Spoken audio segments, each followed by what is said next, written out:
கடந்த 2010ஆம் ஆண்டு நடைபெற்ற உலக தமிழ் செம்மொழி மாநாட்டில் அப்போதைய தமிழ்நாடு முதலமைச்சர் டாக்டர் கலைஞரால் கோவையில் செம்மொழி பூங்கா அமைக்கப்படும் என அறிவிக்கப்பட்டது.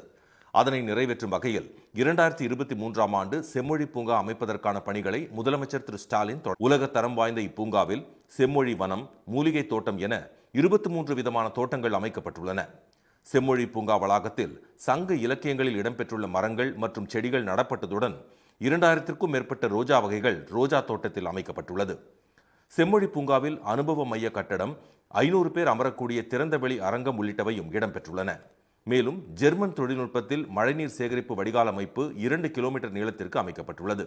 அது மட்டும் இல்லாமல் மகளிர் சுய உதவி குழுவினரால் தயாரிக்கப்படும் பொருட்களை விற்பனை செய்வதற்காக மதி அங்காடியும் நிறுவப்பட்டுள்ளது.